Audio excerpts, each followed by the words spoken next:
நெல்லை சாந்தி நண்பு வணக்கம். இன்றைக்கி சாந்தி கிச்சனில் என்ன பண்ண போகிறேன்னா ரிப்பன் பக்கோடா எப்படி பண்ணலான்னு பார்க்கலாம் வாங்க. ரிப்பன் பக்கோடா பண்ணுறதுக்கு நம்ம இப்போ மாவு ரெடி பண்ணிக்கலாம். அதுக்கு 1 கப்பு அரிசி மாவு எடுத்திருக்கேன். இது கூடவே அதே கப்பு அளவு 1 கப்பு கடலை மாவு எடுத்திருக்கேன்.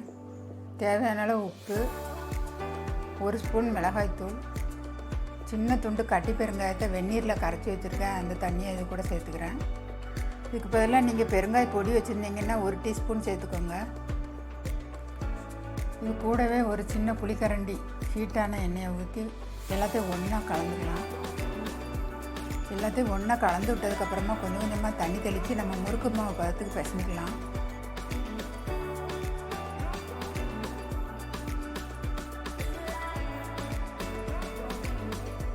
பாருங்கள், இந்த அளவுக்கு முறுக்கு மாவு பதத்துக்கு பிசைஞ்சாச்சு. இப்போ 2 கோடு போட்ட சீவலஞ்சி எடுத்திருக்கேன். இப்போ நம்ம இந்த உலக்கில் போட்டு நல்லா டைட் பண்ணிக்கலாம். இப்போ உலக்கில் நல்லா எண்ணெயை தடவிக்கலாம். அப்போ தான் புளிகிறதுக்கு ஈஸியாக வரும்.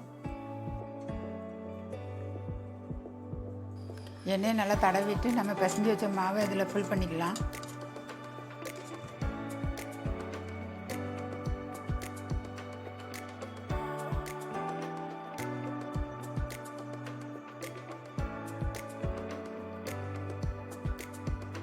மாவு ஃபில் பண்ணதுக்கப்புறமா உலக்கை க்ளோஸ் பண்ணிடலாம். ஸ்டவ்வை ஆன் பண்ணி கடாயை வச்சு பொரிக்க தேவையான அளவு எண்ணெய் ஊற்றிருக்கேன். எண்ணெய் சூடானோடனே நம்ம டைரெக்டாக எண்ணெயிலே புழிஞ்சு விட்டுடலாம். இப்படி ஓரமாக சுற்றி அப்படியே கொண்டு வாங்க. இப்போ நம்ம ஒரு 5-6 செகண்ட் ஆனோடனே அப்படியே நம்ம லைட்டாக திருப்பி விட்டுக்கலாம். மீடியம் ஃப்ளேமில் வச்சு பொரிச்சுக்கோங்க.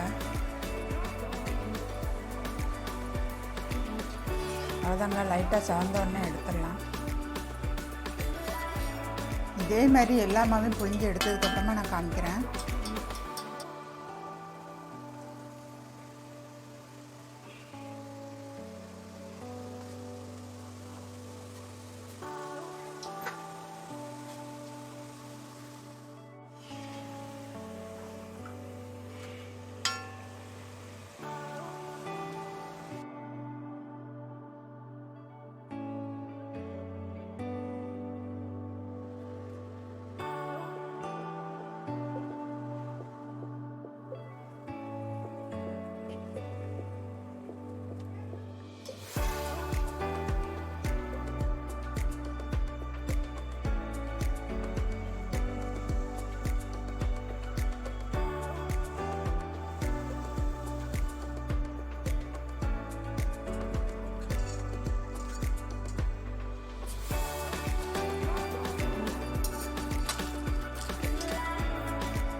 அவ்வளோதாங்க, எல்லா மாவையும் பொரிச்சு எடுத்தாச்சு.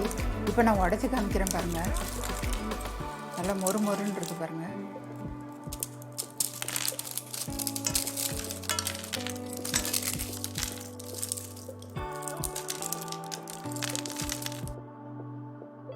இந்த ரிப்பன் பக்கோடாவை டீ கூட வச்சு சாப்பிட்டீங்கன்னா சூப்பராக இருக்குங்க.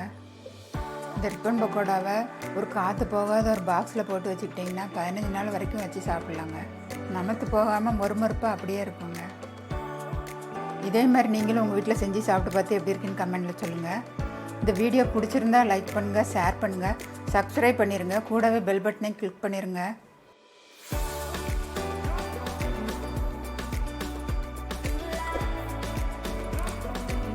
தேங்க்ஸ் ஃபார் வாட்சிங்.